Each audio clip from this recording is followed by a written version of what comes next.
This is In the Crease from Listening Post Studio. I am JE F. Tonight is episode 81, and we're opening season 5. Can you believe season 5? There was a time where I wouldn't even think I'd make it to one season. But we're starting season 5 off with a story called The Night the Computer Was Wrong. Now, every couple of weeks on this show, we'll take one story, sometimes pulled from history, sometimes from science, sometimes from the uncomfortable space, or maybe the two overlap, and we give it time that it may actually require. Not to rush it, but not to polish it into something neat and tidy, but just to follow it closely and see how it behaves once you stop treating it like it's just a headline. This episode begins with a system built to remove hesitation. It was designed to react faster than the human could, stay calmer than a human ever would, and replace judgment with certainty.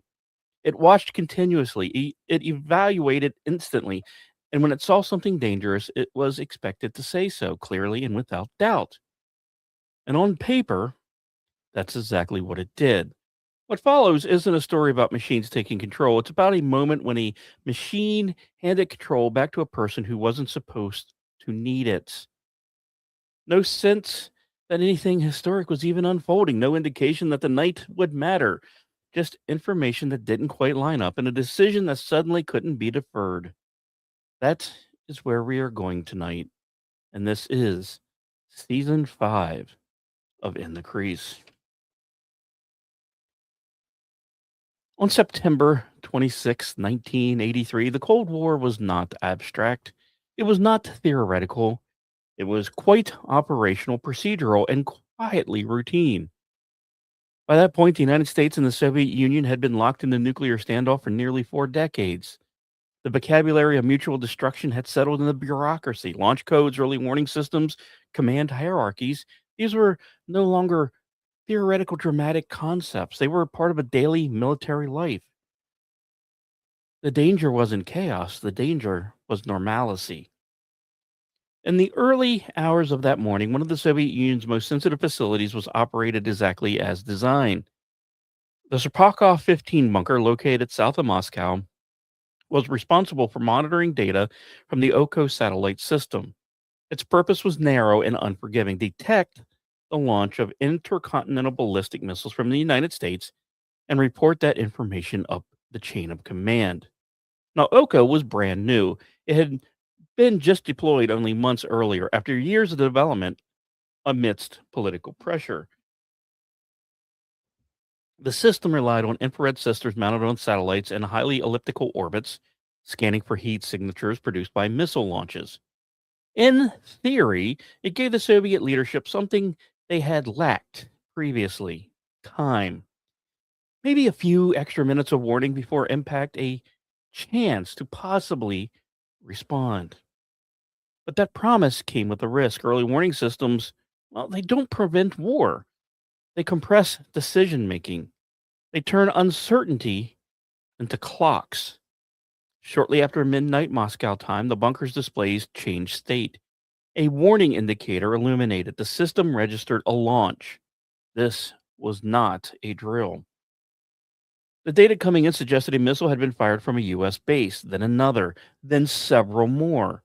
The system classified the event as its highest confidence level.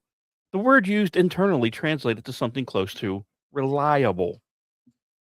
Inside the bunker, procedures were clear. When the system declared an incoming attack, the duty officer was required to notify higher command immediately. That information would move upward to decision makers who, in turn, would decide whether to authorize a retaliatory strike. The timelines were brutal. From detection to impact, the window was measured in mere minutes. The man on duty that night was Stanislav Petrov. Now, he was not a politician, he was not even a general. He was a lieutenant colonel trained in engineering, tasked with supervising the interpretation of the system's output. Petrov had not designed Oko, but he understood its limitations. He knew how recently it had gone live. He knew that parts of it were still being evaluated under real time conditions. He also knew the broader context of the moment he was living in. Now, the year 1983 was not a calm one. Earlier that month, Soviet forces had shot down Korean Airlines Flight 007 after it strayed into restricted airspace, killing all 269 people aboard. The incident had sharply escalated tensions with the United States. NATO was preparing for Able Archer 83, a command post exercise that would later be interpreted by some Soviet officials as possible cover for a first strike. Rhetoric on both sides was sharp, suspicious, and openly hostile. This was not an environment that encouraged charitable interpretations. As the alarm continued, Petrov was expected to act. The protocol did not require him to analyze geopolitics or even weigh the probabilities. His job was to simply pass the alert upwards. The system had spoken. Human involvement existed largely to confirm that the machinery was functioning. Yet there was something about the scenario that troubled him. According to the data, the attack consisted of a small number of missiles. To him, that made little sense. A real first strike, as Soviet doctrine understood it, would not be a tentative one. It would be overwhelming. The logic of deterrence depended on that assumption. Anything less risked retaliation before disabling the opponent's response. Petrov also lacked cooperation. The satellites indicated launches, but ground based radar systems had not yet confirmed incoming objects. There were explanations for that delay. Radar coverage was limited at long range, but the absence still mattered to him. More importantly, Petrov had a sense, informed by training and intuition, that the system was not infallible. He later would describe it as quote unquote raw. The software was new, the satellite constellation was actually incomplete, and the data pipeline was complex. None of those considerations, though, appeared in the official checklist. Inside the bunker, tension rose as additional alerts appeared. The system insisted. Each new signal increased the urgency. The longer Petrov waited, the more he deviated from expectation. He reported the event, but not as a confirmed attack. Instead, he decided to classify it as a false alarm. Now, that choice did not magically stop time. The bunker remained on alert. Personnel waited for radar confirmation that never came. Minutes passed, then more minutes. Eventually, it became clear that no missiles were indeed inbound. Later analysis would identify the cause as a rare alignment of sunlight reflecting off high altitude clouds, confusing the satellite's infrared sensors. The system had misread the geometry of Earth and Sun as a launch plume. Now, technically, Oko had done what it was built to do: interpret signals according to its programming. It just had not understood context. It had not asked whether the result even made sense. Now, Petrov's decision, of course, did not end the Cold War, not remotely. It did not immediately change policy. At the time, it didn't even earn him any praise. Internally, the incident was embarrassing. The Soviet military did not want attention drawn to flaws in its early warning system. Petrov was reprimanded for paperwork errors unrelated to the alarm itself, and the episode remained classified for years.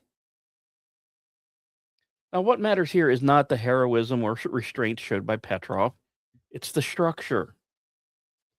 This moment existed because layer of automation, doctrine, and political fear had been assembled into a machine that assumed its own correctness. Human judgment had been positioned as a relay and not a filter. The expectation was compliance, not interpretation. But that night exposed a quiet truth about these systems designed for speed. They shift responsibility without eliminating it. Someone still has to decide what the signal means. Now, by the early 1940s, nuclear physics had stopped being an academic curiosity and, well, started behaving more like a deadline. The problem facing American scientists wasn't whether an atomic weapon was possible. The question had already been answered on paper. The problem was practical. How do you build something that never has existed before, using materials that barely exist? Now, as we go down this path of just what is the atomic bomb, the work that followed was not neat. It was not elegant. It was improvisational, rushed, and occasionally alarming. The sites scattered across the United States, researchers associated with Manhattan Project were trying to understand how close was too close when handling fissile material. Uranium 235 and plutonium 239 were not just rare, they were poorly understood outside of theory. Their behavior and quantity could not be simulated safely, and one of the central challenges was critically the point at which mass of fissile material sustains a nuclear chain reaction. Below the threshold, neutrons escape faster than they multiply. Above it, things accelerate rapidly. The margin between those states was thin, and it shifted depending on shape, density, and the material surrounding the core. Reflective surfaces could bounce neutrons back inward. Gaps could leak them out. Geometry mattered in ways that were difficult to predict without direct experimentation. So researchers experimented. In some cases, they stacked blocks of uranium by hand, measuring neutron counts as they went. In others, they assembled near critical configuration using movable reflectors, watching instruments nervously while inching closer to dangerous territory. The logic was straightforward: approach the edge slowly, measure constantly, and back away before crossing that line. The logic assumed here, once more, much like the Soviets later, was perfect attention. One physicist, Harry Daghlian, was working one late night in August of 1945, stacking tungsten carbide bricks around a plutonium core to study neutron reflection. He was alone. As he added one final brick, it slipped. He reacted instinctively, knocking the brick away with his hand. The reaction stopped. The room filled with a flash of blue light, radiation in the air, and a burst of neutrons and gamma rays. He had received a lethal dose, and he would die weeks later. But yet the core survived. Months later, another physicist, Louis Slotin, was working with the same core. His method was even more unsettling. He used a screwdriver to separate two beryllium hemispheres that surrounded the plutonium, preventing them from closing completely. If they touched, the system would go critical. Now, Slotin had performed this maneuver dozens of times while others watched. The screwdriver slipped. The hemispheres closed. A blue glow filled the room. Slotin wrenched them apart with his bare hands, stopping the reaction. He saved his colleagues, but he absorbed the dose himself. He would be dead within 9 days. Now, these were not reckless amateurs. These were highly trained scientists working under extraordinary pressure, pushing the limits of what could be done because there was no way to find out what the limits were otherwise. What made these experiments dangerous wasn't ignorance, it was confidence built on repetition. Now, beyond the individual accidents, there were categories of tests that now read like grim improvisation. Some involves suspended fissile assemblies from cranes, lowering them toward reflective surfaces while monitoring counters. Others involved rotating components into alignment while operators stood nearby, hands on controls, eyes on gauges. Protective barriers were often absent. Remote handling existed, but it was slow and clumsy. Time was the enemy. The war dictated urgency. The phrase tickling the dragon's tail entered the vocabulary. It captured the casual bravado with which these scientists approach configurations that could, under the wrong conditions, release lethal radiation in an instant. Now, of course, there was no malicious intent, there was no thrill seeking, there was a shared understanding that the work mattered and that delays carried their own different cost. Yet these experiments revealed something uncomfortable about human interaction with complex systems. The closer operators got to mastery, the more willing they became to rely on habits. The more familiar the danger felt, the easier it was to underestimate. Critical accidents were not caused by a lack of knowledge, they were caused by narrow tolerances interacting with human issues. Over time, procedures would change, remote systems replaced hands on methods, interlocks were added, safety margins widened. The field learned painfully that proximity was not insight. Those lessons were learned after these exposures, not before. In the moment, what guided action was often a mix of theory, experience, and intuition. Formal checklist lagged behind reality. Documentation followed accidents instead of preventing them. Yes, the Manhattan Project succeeded. Atomic weapons were built, and the war eventually ended when two suns were dropped on Japan. But the cost of that success included more than the cities destroyed overseas. They included lives lost quietly in laboratories, absorbed in the progress reports and internal memos. What matters here is not the morality of the project or the justifications of its outcome. It's the operational reality of pushing a system to behave in a space where the margin for error is thin and the feedback is unforgiving. Once again, automation was limited, authority was local. Decisions happened in seconds, sometimes faster than deliberation could take place. In these environments, do not forgive hesitation.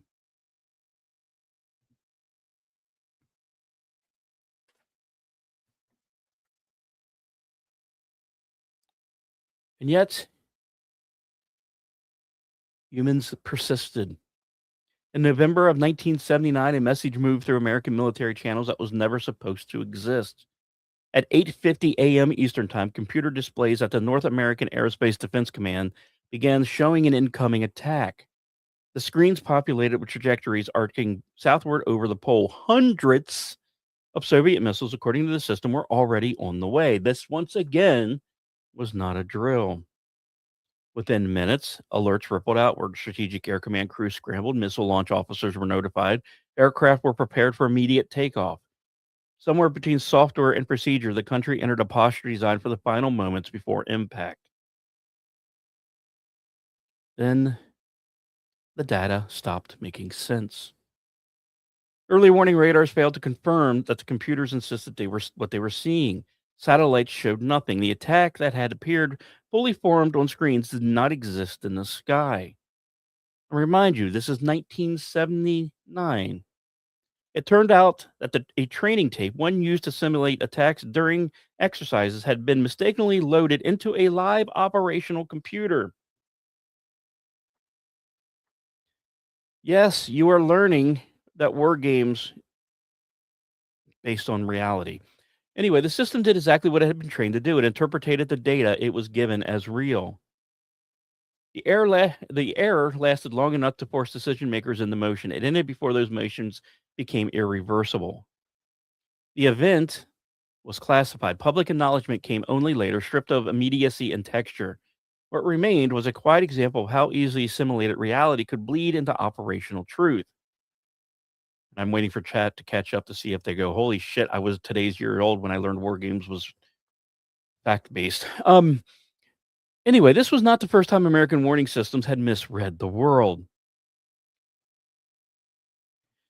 19 years earlier, in October of 1960, a radar station in Greenland detected something alarming. A large object appeared to be rising rapidly over the horizon. The system flagged it as possible missile launch from the Soviet Union. Now, remember, this is 1960. The Cold War, for all purposes, was still very young then. Trust was thinner, and the radar was newer. The object, it turns out, was the moon. As it rose, its radar signature matched what the system expected from a distant missile launch. Geometry, timing, and reflection aligned just enough to trigger concern. Fortunately, some checking systems failed to agree upon this, and the alert was downgraded before it ever reached the highest levels of command. That incident exposed a problem that no amount of political will could solve easily. Sensors do not understand context, they just simply match patterns. Early warning infrastructure depends on assumptions about what the world should look like. When those assumptions fail, the systems do not hesitate, it reports. By the late 70s and the early 80s, computers had become essential intermediaries. They processed more data than humans could manage in real time, they said. They filtered the noise, they said. They prioritized signals, they said. And by doing so, they were given authority. Operators were no longer staring directly at radar scopes, they were reading interpretations. That shift made speed possible. It also introduced new vulnerabilities. In June of 80, yet another false alarm rattled American command centers. This time, the display showed inconsistent numbers of incoming missiles, first 200, then 0, then 200 again. The system sort of oscillated, unable to settle on a number. The cause ended up being mundane, a faulty computer chip that intermittently failed, injecting spurious data into the warning stream. Once again, human judgment intervened. Thankfully, once again, cooperation saved time. Once again, the incident vanished into classified after action reports. What these events shared was not technology levels or national origin, it was architecture. Early warning systems were built around layers: sensors, feeding processors, feeding displays, then feeding people. Each layer abstracted reality further. We've all played the telephone game. Each layer also narrowed the space for interpretation. The machines were not autonomous. They did not decide policy, but they did shape it. Alerts arrived framed as conclusions, not the questions they should have been. By the time the information reached a human, it often came with an implied answer. And that burden shifted subtly. Instead of asking, "Is this real?" operators were pushed toward asking, "Why wouldn't it be?" Positives became extremely dangerous because they demanded immediate attention. Silence could not be tolerated. Alarms could not. Designers attempted to mitigate this by requiring multiple independent confirmations. Radar plus satellite, satellite plus radar. Agreement meant escalation. Disagreement meant delay. Now, admittedly, that logic did help, but it did not eliminate risk. Sensors could fail in correlated ways. Software updates could introduce unexpected behavior. How many versions of Windows have we been through? Training environments could leak into live systems, and the more complex the network became, the harder it was to predict how errors would propagate. Exercises added another layer of ambiguity. War games were meant to prepare personnel for the unimaginable. They also inadvertently normalized extreme scenarios. Repeated exposure to simulated catastrophe altered perception. The improbable now became familiar. So when real anomalies appeared, they arrived wearing familiar clothing.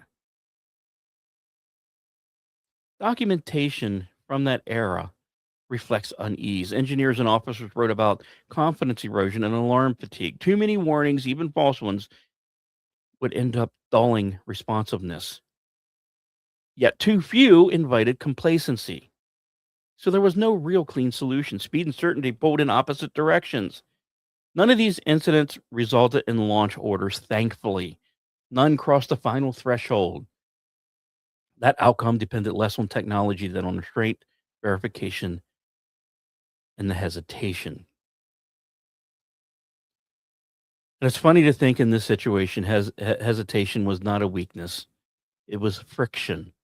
Every delay introduced room for doubt. Every additional check slowed momentum. Those pauses were not accidents. They were kind of what you would call a survival feature. Yet friction is often the first thing designers try to remove. And by the early 1980s, pressure mounted on both sides of the Cold War to modernize further. Faster computers, better sensors, shorter timelines, less ambiguity.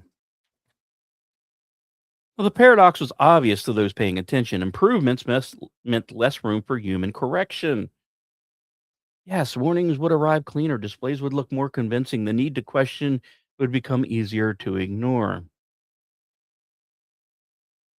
The systems did not fail loudly, they failed convincingly. And when they failed, they did so in ways that demanded trust. At the exact moment, trust was the most dangerous.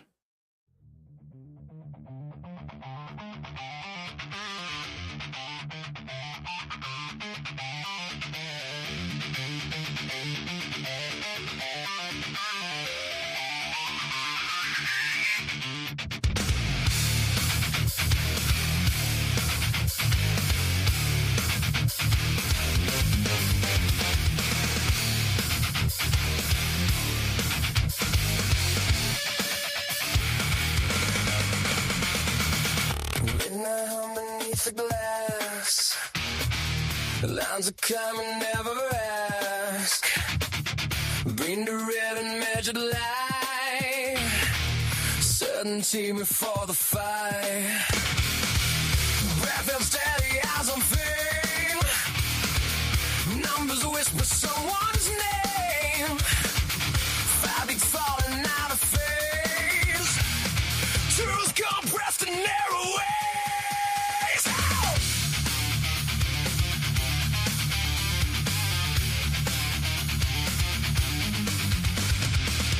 Clean white arcs across the air. Perfect patterns everywhere. Confidence encoded tone. Code uncertain overgrown. Every second shade the way. From the space where doubt could stay. Something tightening in the room. Silence dressed like quiet dawn. Now the margins pay the fan. Red lines drawing us within. And every answer sharp and fast. No more future, only past. Between the signal and the spark, we are closer than the door.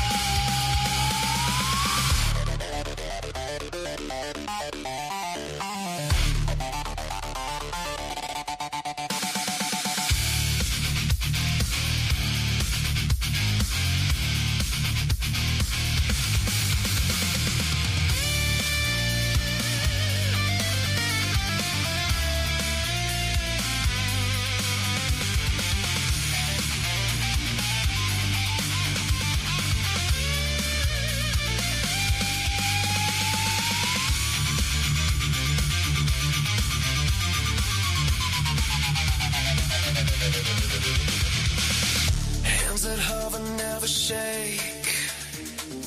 History at stake to make. Trust the pattern, trust the screen. Trust the spaces in between. Somewhere in the rising zone,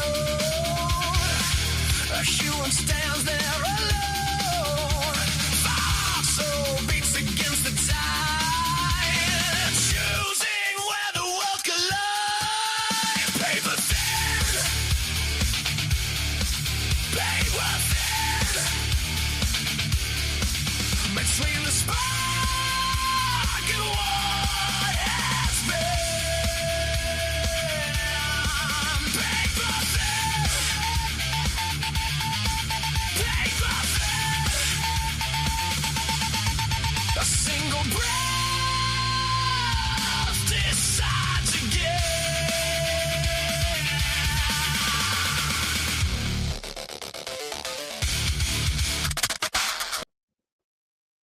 And welcome back. If that last stretch made you a little uncomfortable, I'm going to say it. Good. That feeling means the systems were working exactly as intended. But here we are in the second half of the show.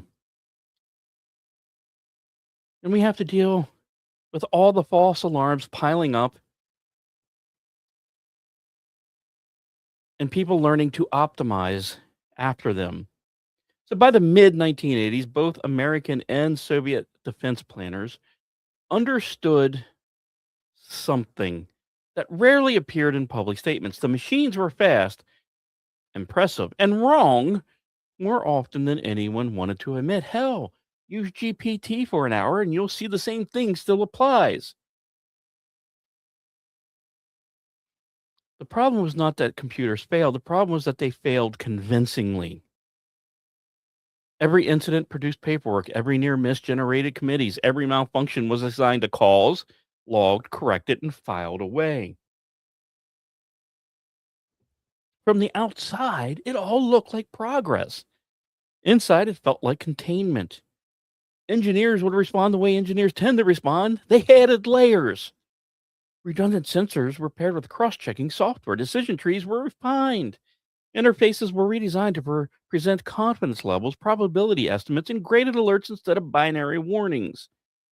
The goal was not to slow the system down, the goal was to make uncertainty legible. The goal proved harder than expected. Confidence is easy to display, doubt is not. When a warning system reports possible launch, someone has to decide how possible actually is. Numerical probabilities sound objective, but they hide assumptions. Those assumptions come from models. Models come from prior data. Prior data comes from a world that hasn't ended yet. One of the lessons observed quietly during this period was that operators trusted machines most when the machine spoke plainly. A flashing alert felt actionable, a nuanced assessment felt negotiable.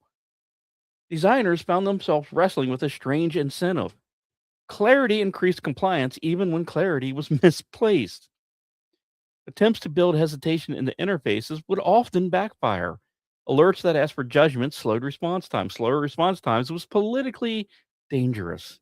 No one wanted to explain why a warning had been ignored because it sounded uncertain. As a result, ambiguity was often smoothed out before it reached human eyes. Another response involved training. Personnel were drilled not just on procedures, but on psychology, because you know how accurate that is. Courses would address stress response, tunnel vision, and the effects of authority bias. Operators were reminded explicitly that systems could be wrong. Those reminders faded under repetition. The more time someone spent watching a screen that never lied, the harder it became to believe it would start lying today. Experience, meant to sharpen judgment, sometimes dulled it instead. Institutional memory didn't help much. Incidents were classified, lessons were siloed. A false alarm in one country did not automatically inform procedures in another. Even within the same organization, knowledge decayed as personnel rotated out. The machine stayed and people changed. By the late Cold War, early warning systems had become deeply entangled with political signaling. Their existence was meant to reassure leaders that they would not be caught off guard. That reassurance carried some weight. It influenced posture, it shaped rhetoric. It also justified hard lines. Admitting that those systems were fragile undermined that reassurance. So fragility was framed as manageable risk. Upgrades continued, satellites improved, radar coverage expanded, processing speeds increased. Each improvement reduced one class of error while introducing at least another one. More sensitivity meant more data. More data meant more filtering. More filtering meant more assumptions. Errors shifted from hardware to software. Instead of broken components, there were misclassified inputs. Instead of noisy signals, there were now quiet misinterpretations. And let's face it, any IT person can tell you software fails are harder to spot. They did not announce themselves with sparks or smoke. They produced results that looked reasonable until someone noticed, wait a minute, guys. Why are they saying the Germans bombed Pearl Harbor? Now, during exercises, simultaneous attacks or simulated attacks became more sophisticated. Scenarios included decoys, partial launches, and ambiguous trajectories. These drills were meant to prepare operators for complexity, but they also normalized it. When this complex activity arrived uninvited, it felt oddly familiar. The line between rehearsal and reality grew thinner as systems shared infrastructure. Training environments mirrored operational ones. Test data traveled through real pipelines. Safeguards did exist, but they depended on configuration discipline. As anyone knows, discipline erodes under pressure. And by the end of the 1980s, the Cold War was winding down politically, but its machinery remained fully engaged. Systems designed for worst case scenarios continue to assume worst case intent. Technology did not relax when diplomacy did. Warnings would still matter. Timelines were still short. But what had changed was the narrative surrounding control. Confidence had shifted from individuals to architecture, from people making decisions to systems managing the risk. Now, that shift did not remove humans at all from the loop, it just simply narrowed the loop. And when you narrow the loop, responsibility became harder to locate. When an alert appeared, was it a failure of sensing, processing, display, or just simply judgment? Of course, each layer could point to another. Accountability diffused. Now, in theory, this diffusion protected individual, but in practice, it made intervention even rarer.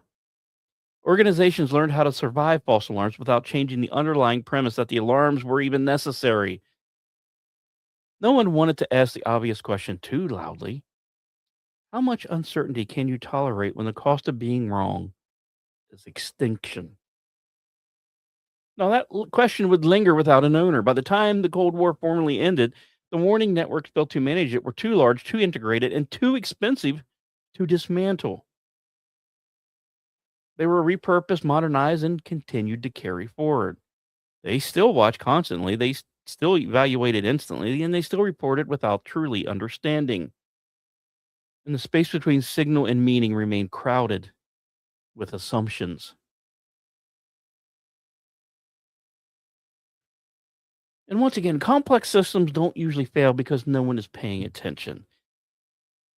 They fail because attention gets trained in the wrong direction. As a former server admin, I can 100% tell you this is accurate. In environments dominated by screens, indicators, and protocols, human judgment does not disappear. It just simply changes shape. Instead of asking open questions, people learn to recognize the patterns. Instead of interrogating data, they learn to manage it. Over time, familiarity replaces any real level of skepticism. And what's worse is this shift is subtle. It does not announce itself with big gold letters that flash at the top of the screen saying you're listening to In the Crease. Psychologists studying high risk operations have a term for one version of this drift: normalization of deviance. It describes a process in which behaviors that once have been considered dangerously slowly become acceptable because nothing bad happens immediately. Each successful outcome reinforces the idea that the deviation was harmless. Eventually, that leads to the deviation itself becoming routine. In early warning environments, deviance doesn't always look like recklessness. Often it looks like efficiency.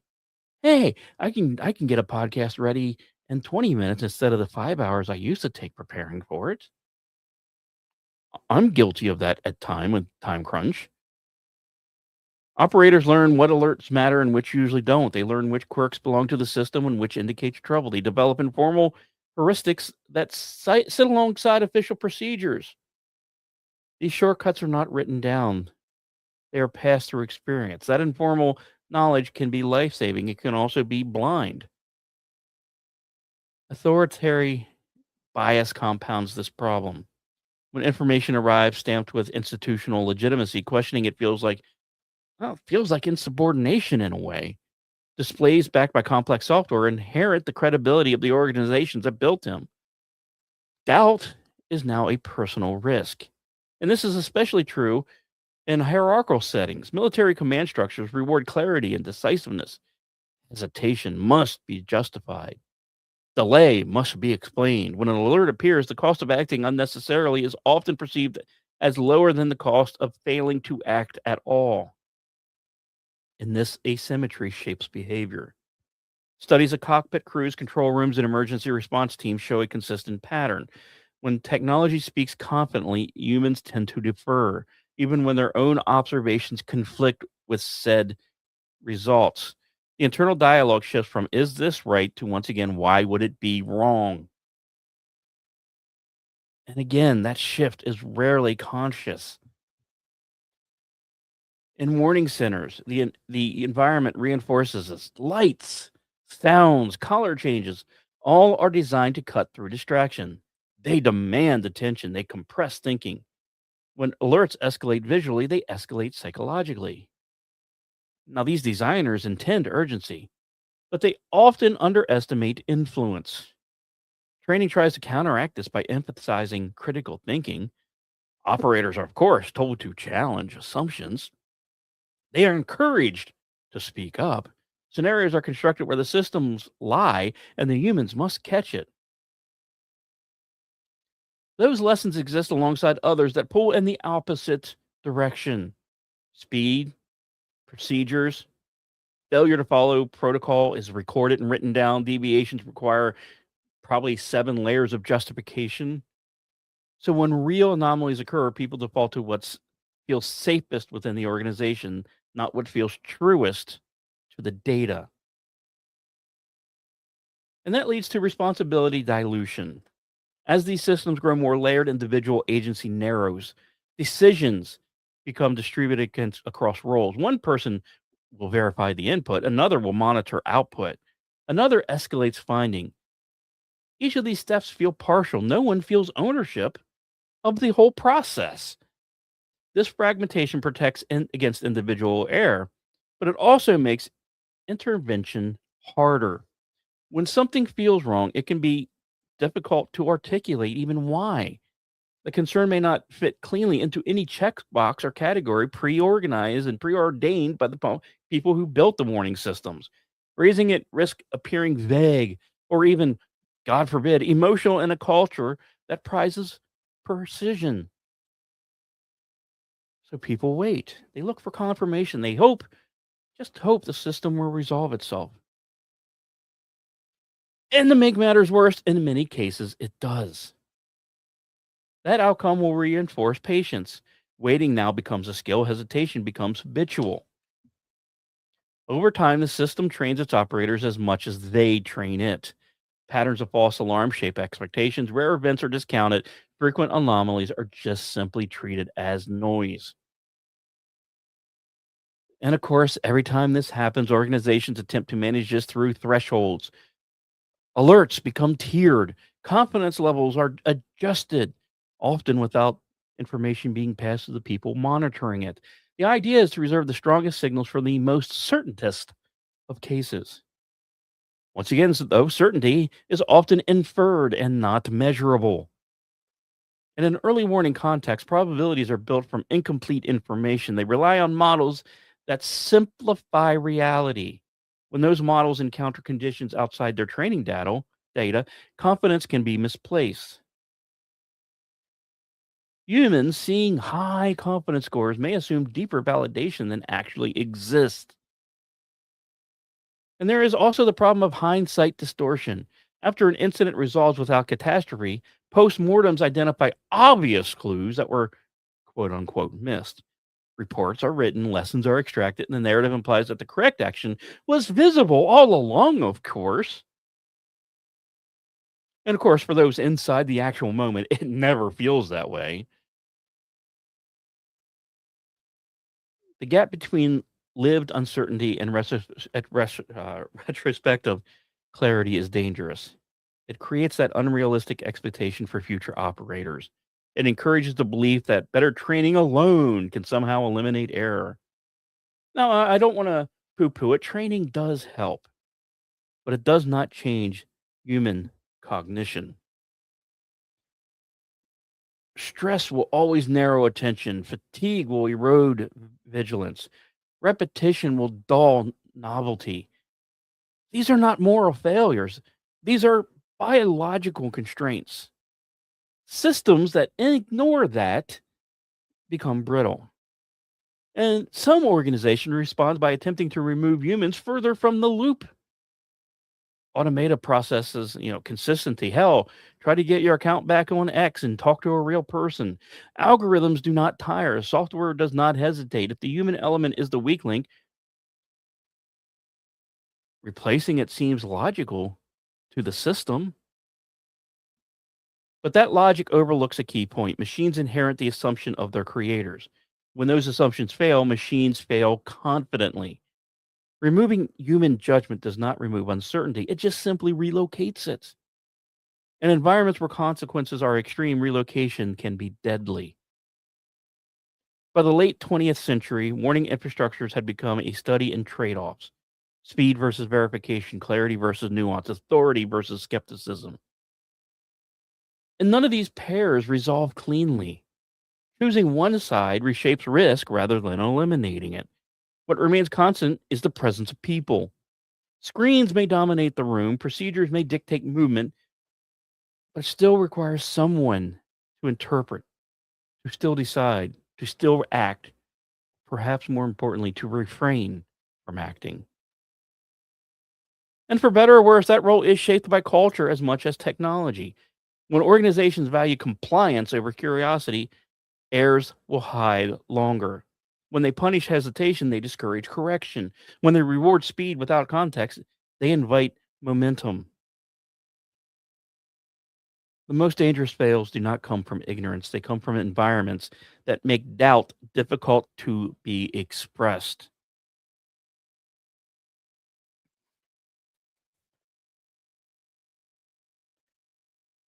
And across decades, across borders, and across technologies, a pattern emerges that only become visible when the pieces are set beside one another. Yes, the situation will differ. A bunker south of Moscow, a laboratory bench stacked with metal bricks, a command center filled with glowing screens, a training tape in the wrong machine, a sensor confused by geometry and light, a chip failing intermittently, a human hand reacting faster than a checklist allows. What connects them is not error alone, it's the timing. In each case, information arrived early, incomplete, but dressed as certainty. The systems involved were designed to speak decisively. Their purpose was not contemplation, it was warning. Once activated, they did not ask to be interpreted, they asked to be believed. Human beings were now placed at the narrowest part of the flow. The idea behind early warning infrastructure was straightforward: compress the unknown into something actionable before it becomes irreversible. And the shorter the window, the more valuable the signal. Delay was vulnerability. So it was that logic that shaped everything that followed. Once again, sensors were tuned for sensitivity. Software was tuned for recognition. Displays were tuned for clarity. Ambiguity, when it appeared, was treated as a flaw to be smoothed away. The cleaner the alert looked, the easier it was to act upon. And once again, what the logic did not eliminate was responsibility. It just simply redistributed it. The people inside these systems were not asked to decide whether war was justified. They were asked to decide whether a signal was real. That distinction matters. It narrowed the scope of judgment while amplifying the consequences.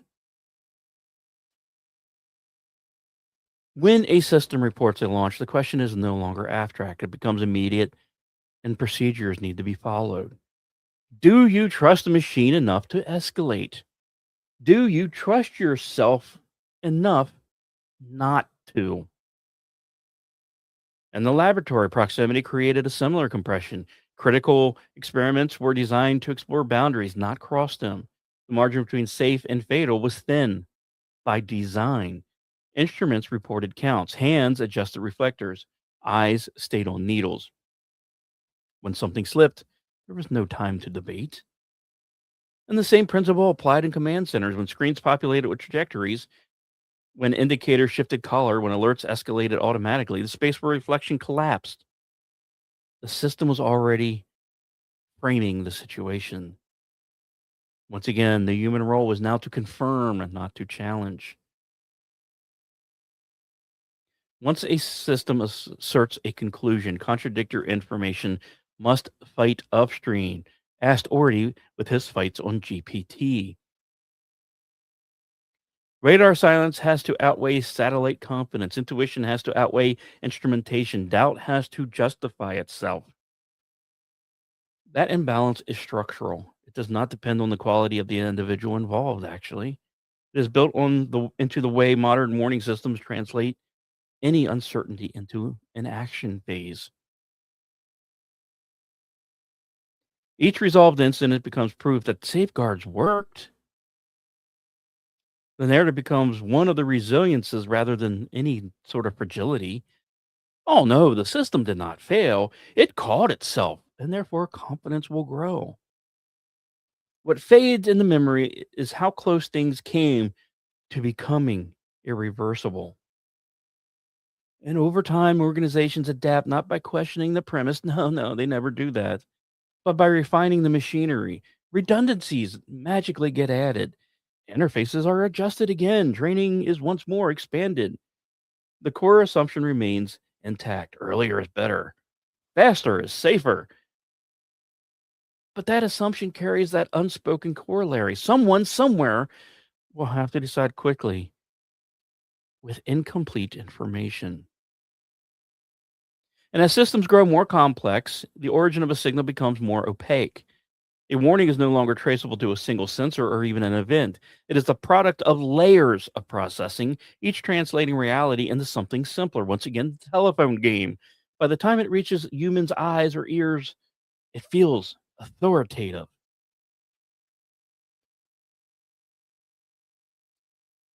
And it's funny because we see it every day. People hesitate to contradict machines, not because machines are smarter, but because machines are institutional. They carry the weight of expertise, funding, and design. Questioning them feels like questioning the entire organization itself.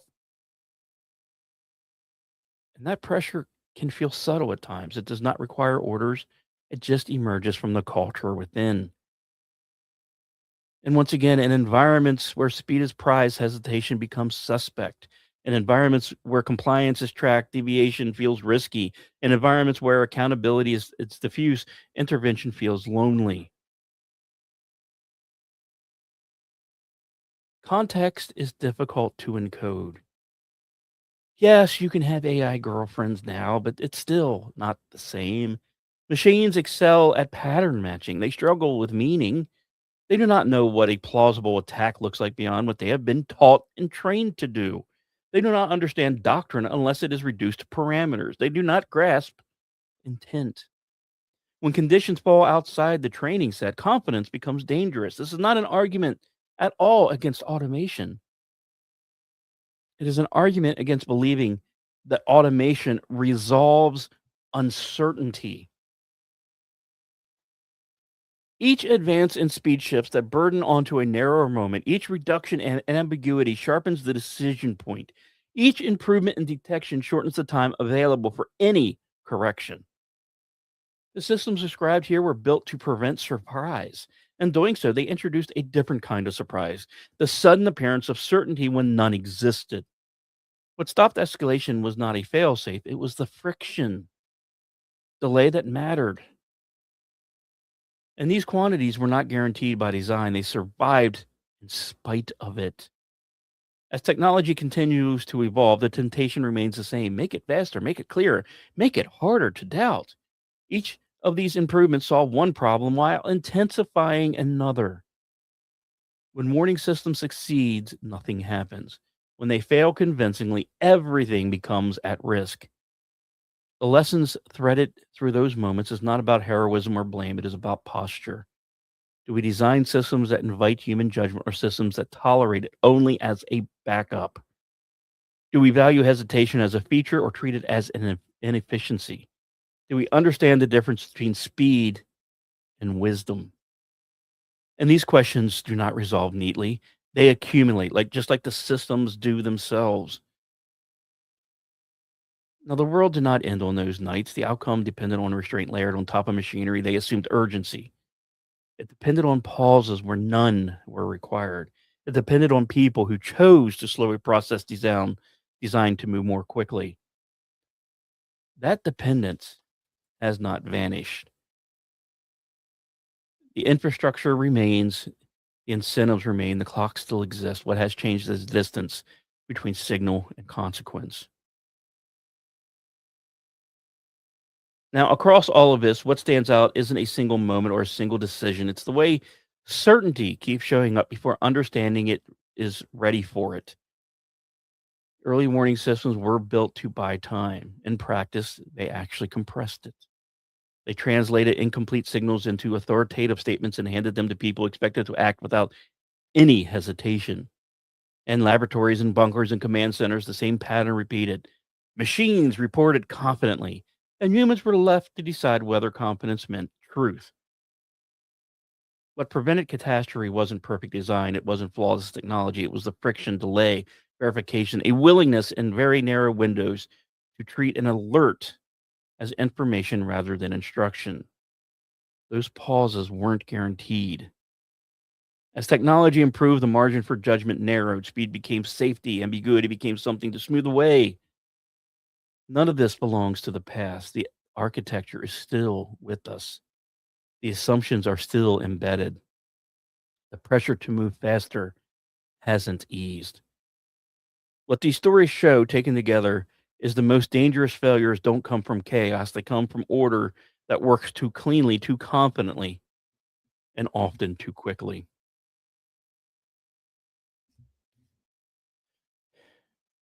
This has been In the Crease season 5 premiere. I hope you enjoyed it. I am JEFF. Next episode, we're going to stay a little bit with this idea, but we're going to shift the lens a little bit. In episode 82, we're looking at moments when extremely smart people push systems right up to their limits on purpose, not because they were careless, but because they believed they understood the danger well enough to control it. Sometimes they did, sometimes they didn't. But that's next time on In the Crease.